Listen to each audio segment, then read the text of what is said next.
It's just past midnight. The fluorescent lights in the empty gas station flicker above me as I sit behind the counter, nursing a lukewarm cup of coffee.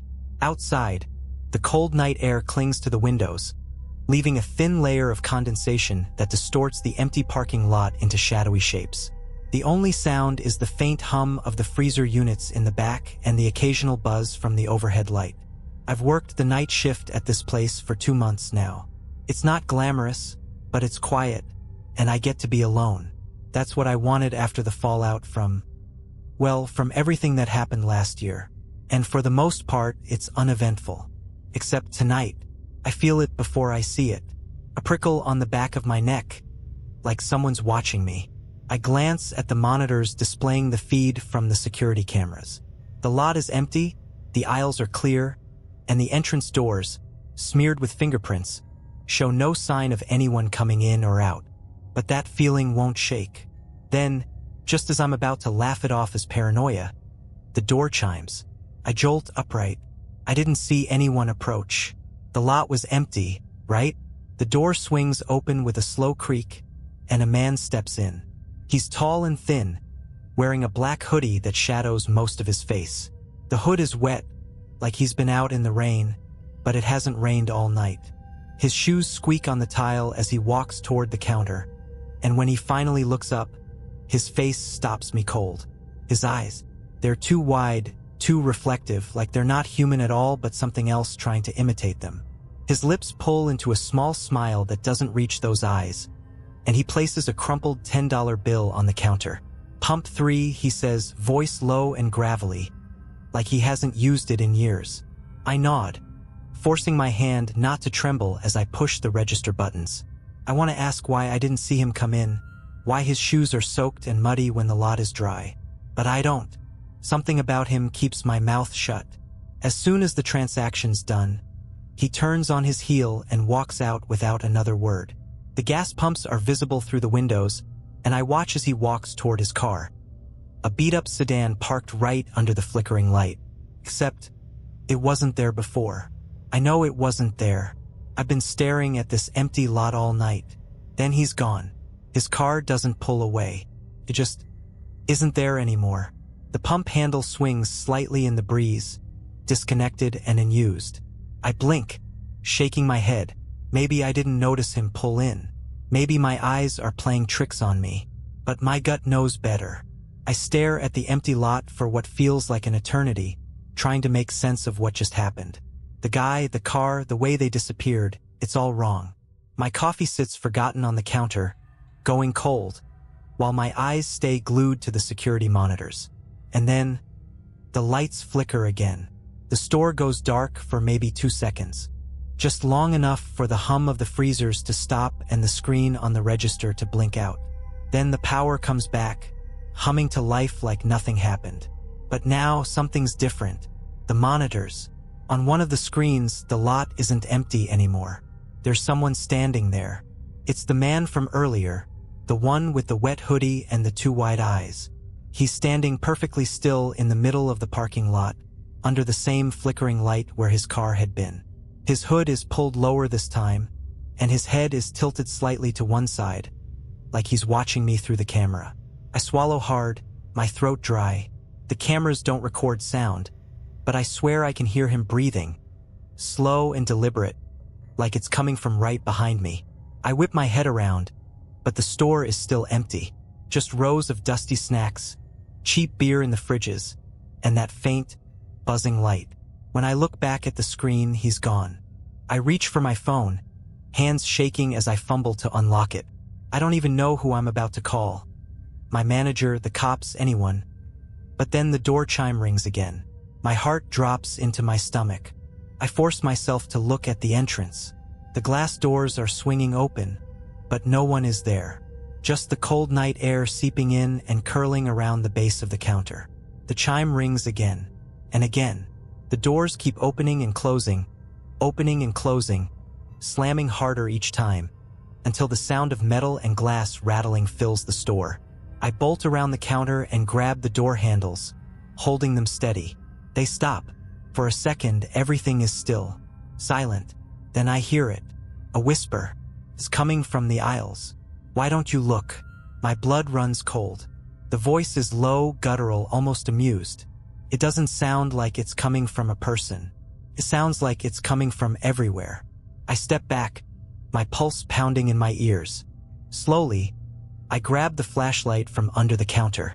My breath is coming in short gasps, and every instinct in my body is screaming to get out, to run. But my feet won't move. The whisper comes again, louder this time. Look, the beam of the flashlight trembles as I shine it into the aisles. Nothing, just rows of candy and chips, the same as they've always been. But then, at the far end of the aisle, I see it. A shadow. It's not moving, but it's there. Tall, distorted, and stretching up the side of the shelves like it doesn't quite belong. It shouldn't be there. There's nothing in the aisle to cast a shadow that big. I take a step closer, and as the beam of light hits the end of the aisle, the shadow shifts. It moves, slowly, deliberately, like it's turning to face me. And then it starts to grow. The shadow doesn't just grow, it crawls. It stretches along the floor first, spilling out like ink, creeping toward me in jerky, unnatural movements. My legs are frozen. I want to run, but my body refuses to obey. The flashlight in my hand flickers, the beam weakening as the shadow gets closer.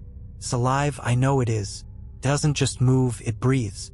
Then it rises. The black mass pulls itself upright, towering over the shelves, taking a shape that's almost human but not quite. Too tall, too thin, limbs that bend the wrong way like a broken marionette. Its head turns slowly, jerking in small, sharp motions until it's facing me directly.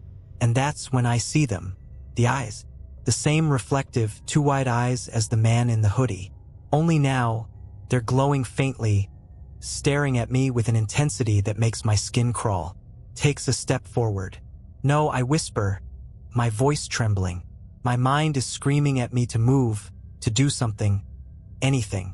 But all I can do is stand there, watching as it steps closer.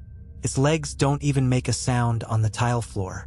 The whisper comes again, but this time, it's inside my head. You shouldn't be here. The flashlight dies completely, plunging me into darkness. I'm blind now, save for the faint glow of those awful eyes. They're closer than they should be, too close. A deep, rattling breath fills the air, and then the sound starts. It's a wet, slithering noise, like something dragging itself across the floor. My stomach turns as I realize it's coming from behind me. Slowly, I turn my head, my heart pounding so hard I'm sure it's going to burst. In the reflection of the freezer doors, I see it. Another figure, crawling toward me on all fours. Its movements are jerky, like its limbs don't quite work right, but it's fast. Too fast. And as it gets closer, I realize its face. Its face is wrong. The features are smeared, like a half-finished painting, but the eyes, the glowing, piercing eyes, are exactly the same. I stumble back, my shoulders slamming into the counter, and I finally find my voice. Get away from me, I scream. The thing doesn't stop. The slithering noise grows louder, and I can feel it now. The air around me growing colder, the hairs on the back of my neck standing on end. And then the door chime rings again. The light floods back into the store, and everything stops. The shadows vanish. The whispers are gone. The crawling thing behind me, no longer there. I whip around, panting, clutching the edge of the counter for support. The store is silent again, the parking lot empty. Even the cameras show nothing out of the ordinary. But I know better. As I stand there, trying to steady my breathing, I notice something on the counter. The crumpled $10 bill from earlier. Only now, it's soaked in what looks like muddy water. And scrawled across it, in smeared, jagged handwriting, are two words. Not yet. My chest tightens as I stare at the $10 bill. Not yet. Two words. Two simple words that feel like a warning or worse, a promise. The air in the store feels heavier now, like it's pressing down on me, suffocating me. My mind is racing, trying to process what just happened, but nothing makes sense. Shadows that move on their own, glowing eyes, and that crawling thing. I need to get out of here. Grabbing my phone, I fumble to call my manager. I don't even care if I sound crazy at this point. I just need someone else to know what's happening. But as I hit call, the screen goes black. My phone, fully charged a minute ago, is dead. The lights flicker again, and this time they don't come back on. The store is plunged into complete darkness, and the hum of the freezers cuts out, leaving an eerie, oppressive silence. My breathing is loud in the stillness, shaky and uneven. Then the whisper returns. Look, it's closer now, like it's right behind me. I spin around, flashlight dead in my hand, and I see it, those glowing eyes staring at me from the far end of the aisle. No, not just one pair of eyes. Two. The second pair is lower, closer to the floor. The crawler. The whispers grow louder, overlapping, as if they're coming from all directions at once. Words I can't understand, words that feel wrong, like they don't belong in this world. My legs finally respond, and I backpedal toward the door, my hand fumbling for the lock. But when I reach it, the door won't budge. The handle is ice cold, and it feels stuck, like it's frozen in place. Panic surges through me, and I start yanking on it, pounding on the glass, screaming for help. That's when I hear the footsteps. Slow, deliberate, heavy. They're coming from behind me, moving closer with each step. My body goes rigid, and I force myself to turn around. The tall shadow is there, standing at the end of the counter, its head tilted unnaturally to one side. The glow from its eyes flickers, like dying embers, and its two long fingers curl around the edge of the counter. The crawler appears next, dragging itself into view. Its head jerks up, and for the first time, I see its mouth. A gaping, toothless hole that stretches impossibly wide. I scream. Without thinking, I grab the only thing within reach, a glass jar of cheap candy, and hurl it at the tall figure. The jar shatters against its chest, but the thing doesn't even flinch. It just takes another step forward, and the whispers grow louder, deafening now, as if they're inside my skull. Then suddenly the figures stop. Their heads snap toward the door. I hear it too. A sound outside, tires screeching against the pavement, followed by the blinding glare of headlights cutting through the store windows. A car pulls into the lot, and I catch a glimpse of the driver. A delivery guy in a blue uniform, holding a stack of newspapers. The shadows retreat, melting into the darkness like they were never there. The whispers stop. The lights flicker back on. The delivery guy gets out of his car, oblivious, and starts walking toward the door with his bundle of papers. My legs feel like jelly as I push the door open. Somehow, it's unlocked now, and stumble out into the night. "You okay, man?" the guy asks, his face full of concern. I don't answer. I can't. I just back away, glancing over my shoulder at the store. The shadows are gone. The aisles are empty, but I know they're still there, waiting. As the delivery guy heads inside, I see something on the ground near the door. Another $10 bill, soaked and crumpled. I don't pick it up. Instead, I get in my car and drive. I don't stop until the gas station is miles behind me. But as I pull into my driveway and step out of the car, I freeze. There, on the hood of my car, is a single wet handprint. And scrawled on my windshield, in muddy streaks, are the same two words. Not yet. I didn't sleep that night. How could I? Every time I closed my eyes, I saw them. Those glowing eyes, the impossible shadows, the crawler's grotesque, gaping mouth. The words "not yet" replayed in my mind like a haunting refrain. I stayed in my living room, every light in the house turned on, clutching a kitchen knife like it would do anything against whatever the hell I had just experienced. The sun eventually rose, chasing away the darkness, but the unease didn't leave me. Every shadow in my house felt alive, every noise amplified. I told myself I needed answers, or at least some reassurance that I wasn't losing my mind. So, against every instinct in my body, I decided to go back to the gas station. The place looked normal enough in the daylight, almost boring. The lot was empty except for a couple of cars parked at the pumps, and the manager's SUV was in its usual spot. I parked far from the building, scanning the windows for any sign of movement, half expecting to see those glowing eyes staring back at me. But there was nothing. I stepped inside. The fluorescent lights buzzed overhead, and the faint smell of stale coffee greeted me. Everything looked fine, as if last night hadn't happened. "Hey man," my manager, Rob, called from behind the counter. He was leaning against the register, scrolling on his phone like always. "You okay? You look like you've seen a ghost." I almost laughed at that. Almost. I thought about telling him everything, but I stopped myself. What could I even say? That I saw living shadows and a crawling creature that didn't belong in this world? That they left a warning on my car? Rob would laugh in my face or call the cops to report that I'd lost it.